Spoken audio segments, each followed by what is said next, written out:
A new report shows that Trump properties have raked in some big money from Republican political groups. John Avlon has our reality check. John. That's right, John. So, look, big weekend, a lot of news, but let's not lose sight of this. President Trump likes to say he's working for free. It's offered as evidence that he is selfless in his public service. But you may remember what he said during the campaign. My whole life, I've been greedy, greedy, greedy. I've grabbed all the money I could get. I'm so greedy. But now I want to be greedy for the United States. I want to be greedy for the United States. So it was a bit surprising that the president didn't follow precedent and put his assets in a blind trust. But this weekend, CNN reported that Trump properties brought in $3.2 million from political activities since the president took office, according to FEC documents. So the Trump organization seems to be raking in money from political groups closely aligned with the president, with the Trump Hotel in Washington leading the list. Since 2017, the RNC spent $1.2 million at Trump properties, with events at Trump's Florida Golf Club and, of course, Mar-a-Lago. The president's re-election committee has spent more than $900,000 since the inauguration. And rounding out the troika is the pro-Trump super PAC known as America First Action. They've spent over $300,000. But there's a funny coincidence here. Shel Nadelson, the Las Vegas casino magnate, was the Trump super PAC's biggest donor. In total, he spent more than $100 million on Republicans in these past midterms. And just this past weekend, President Trump announced that he'd be giving the Medal of Freedom to Adelson's wife, Miriam, in a class that includes Elvis and Babe Ruth. Again, total coincidence. Nothing to do with donor dollars. But I digress. The point is that groups that are politically linked to the president have been spending lots of money at properties where some of the profit still rolls up to the president. This shouldn't surprise us. We know that Trump's businesses brought in $3.7 million from political activity during his presidential campaign. But taxpayers may be a bit surprised at where their money's going. According to NBC, President Trump has spent one-third of his presidency, or more than 200 days, at a Trump property. That translates to an estimated $20 million of your money on travel to Florida in the first 80 days of his presidency alone. The Defense Department charged nearly $140,000 at Trump properties during the first 8 months of the administration. And then there are foreign governments who may be trying to curry favor, like the Saudis, who spent at least $270,000 at the Trump Hotel in D.C. well before killing Jamal Khashoggi and trying to cover it up. So why does all this matter? Well, Trump is facing a case about the emoluments clause of the U.S. Constitution. And earlier this month, a federal judge allowed discovery to go forward, writing in a decision, quote, the president's ownership interest in the Trump International Hotel suggests he has received emoluments in violation of the Constitution. Now, neither Trump Organization nor the White House has responded to CNN's request for comments. But if you want to find out the truth, you follow the money. And there's evidence that Trump's private companies may be profiting off his presidency. And that's your reality check. Look, this is the type of thing that a Democratic House and an oversight committee, if Elijah Cummings wants to look into this, if the Financial Committee wants to look into some of these things, it may now be an issue for the first time for the president, correct? That's exactly right. There's the court case. There's what Congress can do. If you shake the magic 8 ball, I'm going to say that looks likely they're going to look into this. I mean, and also, John, I just appreciate you reminding people of it. You know, the news cycle is so crazy. We lose these threads. But there's also what voters can do if it bothers them. So thank you. Can I also just bring up one point? The Medal of Freedom to Miriam Adelson. Yes. You took issue with that, and I think that's important to point out. Elvis Presley and Babe Ruth. At last, someone is recognizing their contributions to our culture because Babe Ruth, no, he's like unnoticed. He really is. You're just bitter he left the Red Sox. And if it was Ted Williams, he might be singing a different tune. I don't understand the point. What's the point? There is no point. Okay. that is a reality check. And there's your reality check. All right, thank you. Thank you very much. Okay, so there's this desperate race. Patriotism is the exact opposite of nationalism. Nationalism is a betrayal of patriotism by saying, our interests first, who cares about the others? We erase what a nation holds dearest, what gives it life, what makes it great, and what is essential, its moral values. Nationalism is a betrayal of patriotism. You know who has said he is a nationalist the last month? U.S. President Donald Trump. You know who was sitting there with the French leader when he said that? The U.S. president. Joining me now, CNN Global Affairs analyst and staff writer at The New Yorker, Susan Glasser, and national security correspondent for The New York Times, David Sanger. He is also the author of The Perfect Weapon, which is on bookshelves now. And David's also the author of some breaking news in The New York Times on North Korea, which we'll get to in just a moment. But I do want to start with what happened in France over the weekend, Susan, because that was remarkable.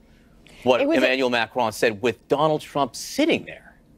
Well, that's right. The optics of it were very dramatic. Remember at the beginning of the Trump administration when his two top national security and economic advisors said that America first is not America alone?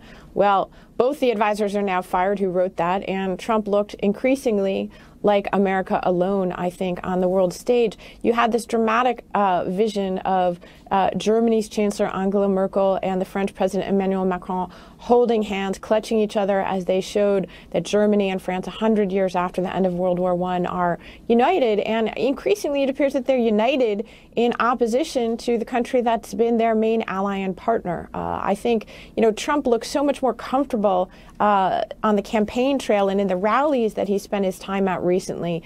He seemed really at a loss. He seemed not only isolated, but obviously unhappy. I think the word grumpy was used in one report this morning. It's really a stark, I think, suggestion of just how much the last couple of years have changed America's standing in the world. Yeah, it's interesting. And then let me hold up the headline in the New York Post, the Rupert Murdoch-owned and published New York Post, French diss, it says right there. And David, the president, I should note, is on Twitter this morning defending what happened in France, saying he was standing up for the United States and trade, and also he doesn't want to have the United States pay an unfair share in defense. But still, the president looked unusually lonely and unusually...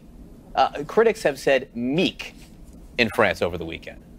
Well, he simply didn't know what to say. And, I think the key to any event like this, a historic event like the 100th anniversary of the end of the Great War, is to make the case that we understood the lessons of what caused that war and are committed to never doing it again. And that meant all shows of unity. And that's why, even if it's raining, even if it's difficult logistically, you make your way to the cemetery.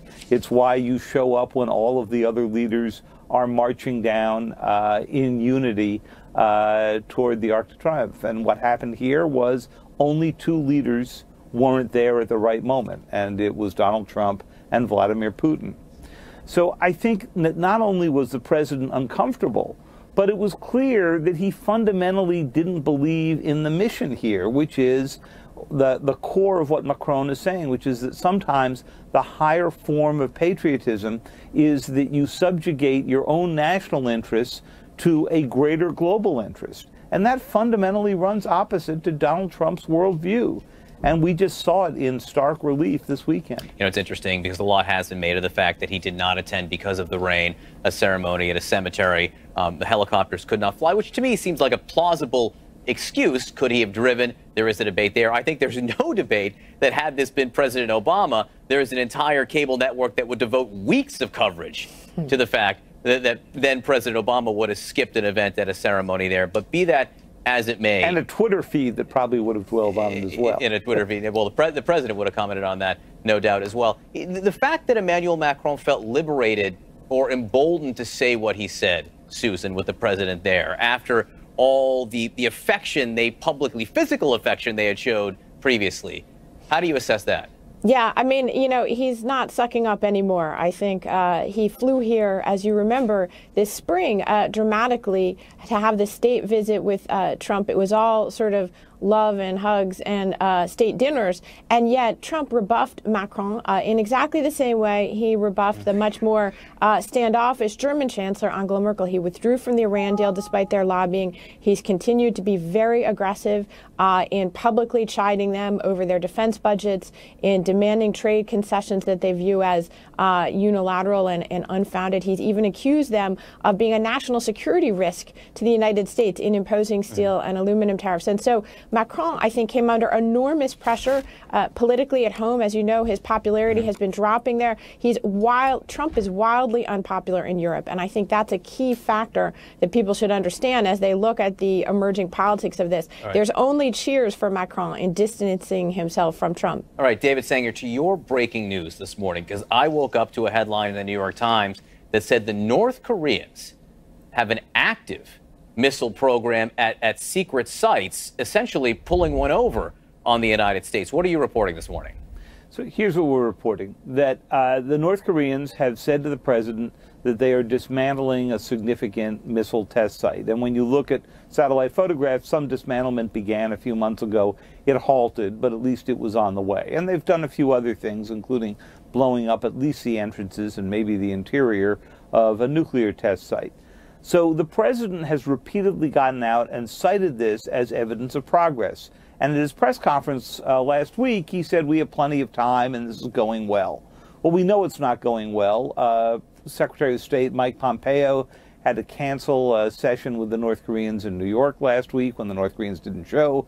The North Koreans have threatened to start rebuilding. But what we reveal in the Times today is that thanks to good work done by the Center for Science and International Security in Washington and their Beyond Parallel program, a survey of satellite photographs shows that there are 16 bases, all of them pretty well known to American intelligence for many, many years, where there have been continuous improvements, even in recent times. And one new one that is designed pretty much to do just intercontinental ballistic missiles. So it does seem like the North Koreans are handing the president the shutdown of some older facilities and building plenty of new ones. And you haven't heard a word about this from the administration. David Sanger, a very interesting read this morning. I commend everyone to go look at it as soon as they can. Susan Glasser, our thanks to you as well. Alisyn? Okay, John, Florida is recounting elections again. So will this be any different than the... Because Pete Davidson didn't give a, oh, I'm sorry for those who were offended. He said, I'm sorry because what I did was wrong. And Dan Crenshaw came in and said, apology accepted, and then said, this is what we need to start thinking about, never forget. So that alone was fantastic. And then it was really funny. And then they made it really funny. Yeah, Dan Crenshaw, I mean, in addition to being gracious, had great comedic timing. Yes. So he played those perfectly. And Pete Davidson played it perfectly. Yes. He also had great timing in terms of sitting there and taking it and accepting the humiliation of having to apologize and having gotten it wrong. I thought it was funny when he said, in what will come as a huge shock to people who know me, I made a poor choice. No, it did. And then Crenshaw said to him, you know, thanks for making a Republican look good. And then Davidson basically said, stop saying that. You've been saying that the whole day, because they've been rehearsing. I thought it was great. You could see that the two had obviously talked a lot over the course of the day. And I just think that people should look at this and say, hey, you know what? Sometimes we make mistakes and sometimes we should apologize. And it's not the end of the freaking world. I thought it was great also. And I also think that they do share something in their loss. Pete Davidson lost his father on 9/11. Obviously, Dan Crenshaw has made huge sacrifices for this country. And that is really nice that they were able to come together and show the country about that. So good on both of them. Thanks to our international viewers for watching. For you, CNN Talk is next. For our U.S. viewers, the deadliest wildfires in California history tearing through the state. We have new information coming in. New Day continues right now. The governor fears that he will lose the election if all the votes are counted. Bill Nelson's a sore loser. He just won't give up. Procedures are in place to stop fraud. They are not following procedures. If you wonder why the president, the sitting governor are fighting like you know what to stop a vote count, that ought to tell you something. This is New Day with Alisyn Camerota and John Berman. Good morning and welcome to your New Day. We're following two breaking stories. First, the wildfires burning across Post-election chaos in Florida. You are about to look at a live picture from Broward County, one of 67 Florida counties facing a Thursday 3 p.m. deadline to complete their recount in 3 statewide races. As for that deadline, the Palm Beach County election supervisor already says it will be impossible for them to meet it. 2 of the races, the Florida governor's race and the race for Senate, are among the most closely watched in the country. The current Florida governor, Rick Scott, who is leading the Senate race, has filed 3 election-related lawsuits. Scott alleges, without giving any evidence, that his opponent, Democratic incumbent Bill Nelson, is trying to somehow commit fraud in order to win the election. Nelson firing back, he says that Scott's goal is to make sure that every legal vote is not counted. So we have all of it covered for you. But first, in Florida. This is Broward County just a short time ago, where they've been working overnight, around the clock. 67 other counties, the ballots are being recounted as well as the races for Senate, governor, and one other race are too close to call. The recount must be done by Thursday afternoon, and already one county says it will not meet the deadline. Joining us now, we have former Democratic South Carolina House member Bakari Sellers, former Special Assistant to President George W. Bush, Scott Jennings, and host of CNN's Smerconish, Michael Smerconish. Michael, you know, obviously it's been said before, here we are again, all waiting for a recount in Florida. How do you see this playing out?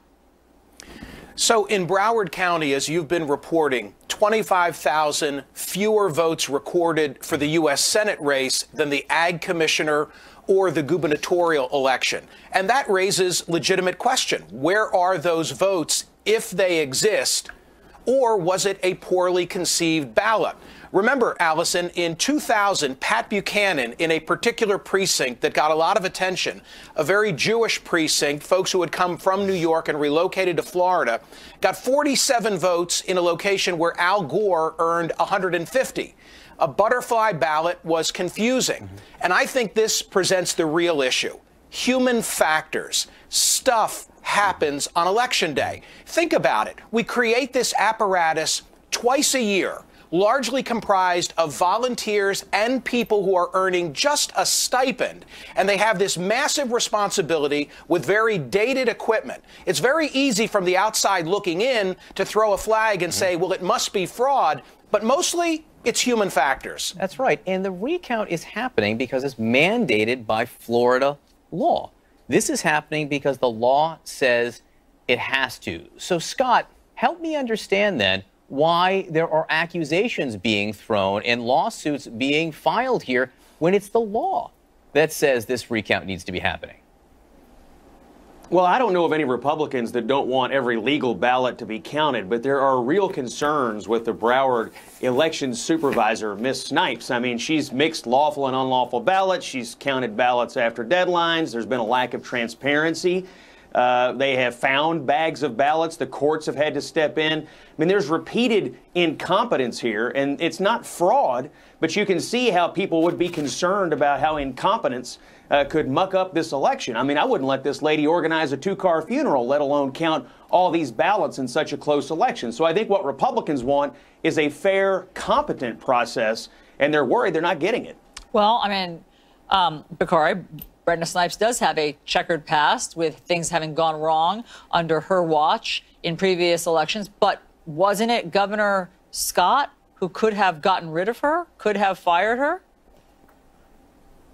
Yeah, I think that's where the argument falls flat. Governor Scott had the purview to remove this young lady, and he chose not to. Look, there is no fraud. There was investigations of criminality that Governor Scott ordered. Even his poll watchers and supervisors found there to be no criminality. So let's take that off the table and let's stop trying to delegitimize an election. What Andrew Gillum is specifically saying is that we simply want every vote counted. We're not doing anything extra. This is the actual election. So let's make sure that every vote is counted. At the end of the day, Democrats may not win these races, but we're not going to let democracy just pass us by because Donald Trump and Rick Scott and Lindsey Graham and all of these other right-wing individuals are just chanting that there's fraud. There's not fraud down there. We're just trying to make sure every vote is counted. In fact, I think that's what makes it even more notable. The fact that the margin is such that it would be very unlikely for this election to be turned over. So the fact that it's so big, Michael, seems to me that it's that much more unseemly that people are yelling and screaming about fraud. Why not just help? Help. Offer to help if they need it down there to get this recount done by Thursday. So to my initial point, there would need to be 25,000 votes out there that weren't counted as opposed to a poorly designed ballot. And John, you know what I'm referring to. Sure. That Senate race was sort of buried in the lower left underneath the instructions. And it's very easy to see how people could have missed it thinking it was part of the instruction.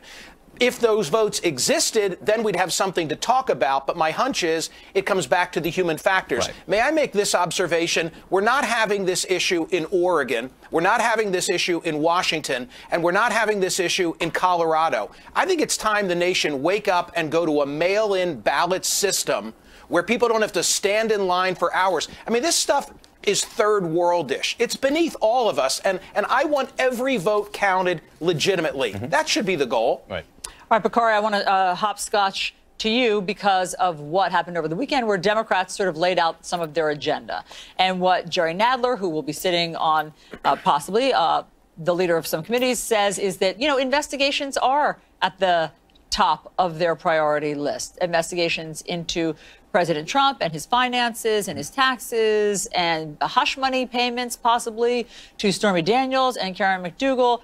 And are you worried as a Democrat that they will overreach, they will misplay their hand? And is this what you think the majority of voters want? Am I worried? Yeah, I'm always worried. I'm a Democrat. I mean, we're proverbial bedwetters. So, yes, I'm afraid of overreach. But even more importantly, I think that that's only a part of the platform. Yes, there has to be oversight. For far too long, Donald Trump is just he's gone with no checks. And so finally, we have some checks and balances there. But also, I mean, we have to begin to work with Republicans on things like infrastructure, on things like prescription drug pricing. We have to set forth an agenda for the American people that's not just anti-Trump. If we're just anti-Trump, then Donald Trump would be president again in 2020. But if we go out and we focus on a vision for poor people in this country and brown people in this country, and we set forth an agenda, I'm pretty sure that Nancy Pelosi and Jim Clyburn and Steny Hoyer are already thinking about these things, but we just cannot be anti-Trump. You know, we asked so many questions about Democratic overreach. What about Republican overreach, specifically from the White House? And Scott, it's interesting because Matt Whitaker seems to fall into that category for some people. You're even beginning to hear it from some people connected to the White House and some people in the Republican Party. Gosh, this guy is presenting more problems than we realized. He, of course, is now the acting attorney general. His statements in the past apparently not known to the White House as much as they should have been. Does he present an unnecessary risk for the president, Scott? Well, first of all, I would say regarding the vetting of high appointees, Google is your friend, and it is a good idea to Google everybody before you hire them. We've learned this lesson time and again with the Trump folks. Number two, for a job like this, it would be best if they would put in a permanent replacement as quickly as possible. I've talked to some high-ranking Republicans from Washington over the weekend, and what they think the president ought to do is get to a permanent nominee sooner rather than later. I mean, if this guy holds the job for a couple of weeks, a few weeks, it's not a huge problem. But if this were to drag on well beyond months, that would be a problem, I think, for a lot of Republicans, because this is one of the most important cabinet officers, and it does need to be confirmed by the Senate with the advice and consent of the Senate. So I think in the short term, it's okay, but this cannot drag out. And they really need to, you know, they need to protect Whitaker in that he took this job.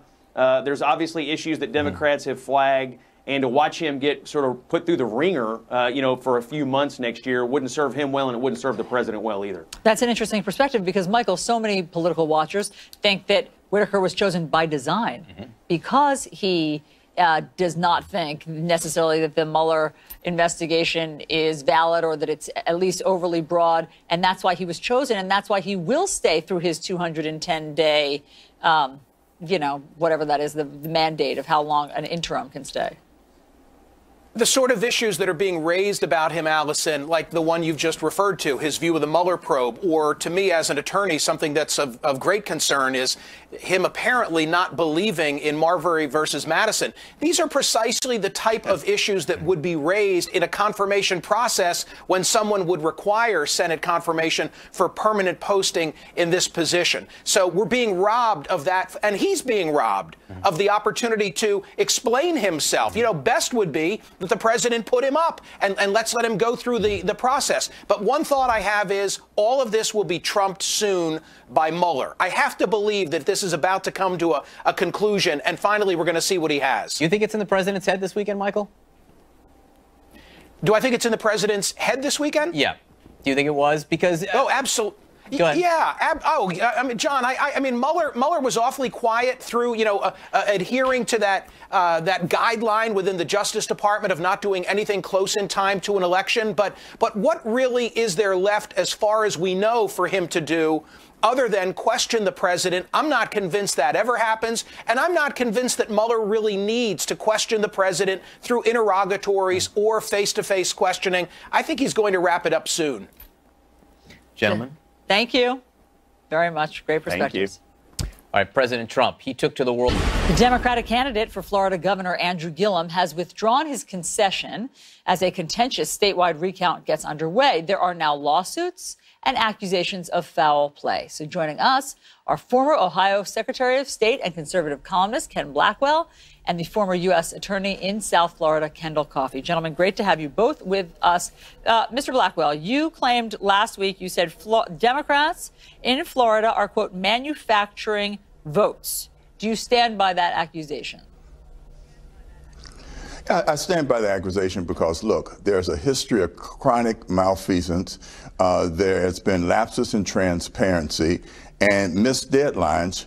And as a consequence, there are 93,000 votes that materialize. Where are you getting that number? I'm sorry to interrupt, Mr. Blackwell. I just want to stop for 1 second to fact check. We can't find what that number is based on. Where are you getting the number of 93,000? Well, the number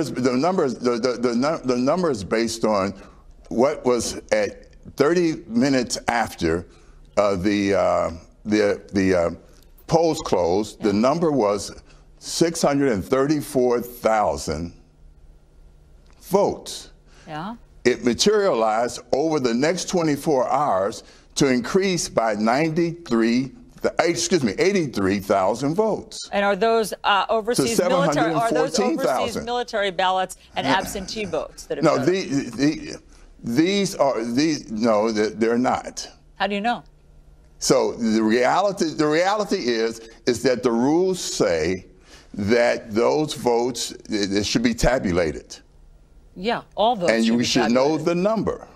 Yeah. You know, so right, all legally cast votes should be tabulated. That's why we have rules and regulations. And that's what's There's a history of ballot destruction. Ma'am, there is a history of ballot destruction. This has been litigated. She has admitted that she has done ballot destruction before. That's different than manufacturing votes. Chronic history. I hear what you're saying is that there's all sorts of things that have been problems in the past, but that's different than manufacturing votes this time. Yeah, like I said, as I said, that there is a concern that there has been lapses in transparency, and when you have a lapse in transparency, what you have is a rise in suspicion. There's a consistent undercutting of public confidence and trust in this bipartisan system. And when you tell people that they can't see the process, you raise the suspicion that something nefarious is happening. Transparency, lack of transparency is, of course, lack of transparency is bad. But the 93,000 manufactured votes feels like a stretch.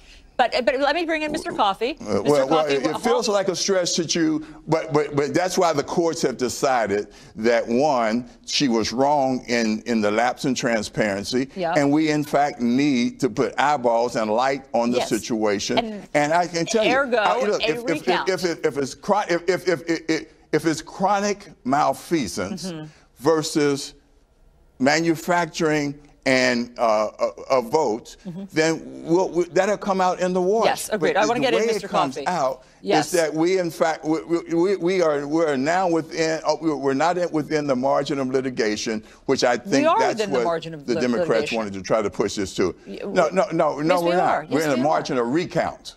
Okay, we're in the margin of recount, not litigation. Fine. Okay, Mr. Coffey. I think I'm right. You are right. You are right. I thought you meant recount. Yes. Mr. Coffey. So, well, we've got a recount going forward pursuant to Republican-enacted recount procedures, and the manual recount, which is inevitable in 2 of the 3 races, is going to be conducted with Republican-created guidelines for determining voters' intent. The process is going forward. There are absolutely no manufactured votes. That's pure baloney. We all know a lot of votes arrive by 7 p.m. on Election Day. Those are supposed to be counted too. And actually, Broward did get their voting totals in time on Saturday. So it's going forward. There's no basis to discredit this recount process. Give a little bit of credit to elections officials that are working all night, 24 hours to try to get it done by very tight deadlines, because we all know one thing. This election is too close to call. And when it's too close to call, that's exactly why a recount is needed. And because right now, we don't really know who the winners are in these 3 races in Florida, and they are very important elections. Mr. Blackwell, I mean, you've brought up the Broward County Supervisor of Elections, Brenda Snipes, and you say that she has a checkered past. I think that that is true. There have certainly been questionable acts by her in the past. So why didn't Governor Rick Scott get rid of her? She's been in place for 15 years.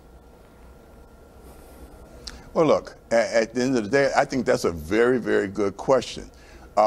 She was locally elected. It's a very complicated system to get rid of a person. He could have suspended her, but because she was chosen by the electors of that her jurisdiction, I think he probably looked past it with a hope that things would be corrected. But 2016 produced more evidence of gross mismanagement, and that is a real concern to voters of all stripes. Yeah, Mr. Confidence Coffey, in the return is very important. Oh, fundamental, Mr. Coffey. You say that the margins are, you know, too close to call or just extremely close, but the truth is that, I mean, in the Ron DeSantis Andrew Gillum one, Ron DeSantis, the Republican, is up by something like 33,000 votes. Usually, a recount doesn't turn around that outcome. It seems as though the Republicans have healthy leads here, 33,000 and I think 12,000 in the other senatorial race. And so Republicans, I mean, from where I sit, look pretty confident. I mean, they could be pretty confident and say, let the recount just proceed. We've got nothing to worry about. Well, but you're looking at Republicans who, instead of a calm, confident victory lap, seem to have an angry anxiety about this and seem to feel they need to discredit the recount every way possible. That suggests to me that there is indeed merit, that they're concerned about how this is going to turn out. And of course, the Democratic lawyers are pointing out that recounts historically help Democratic candidates. There are plenty of things we don't know. And at the end of the day, the legislative determination was that if something is 0.5%, you don't know how it's going to turn out. Do a machine recount. And if it's 0.25%, the government of Florida, the Republican-led government, has said that is too close to call. You've got to have a 67-county manual recount. So let's respect the process. Let's go forward and at the end of it, count every vote and see what the real results are of this election. On that note, Ken Blackwell, Kendall Coffey, thank you very much. John. All right, so are the Trump family's private companies profiting off of his presidency? A CNN reality check is next.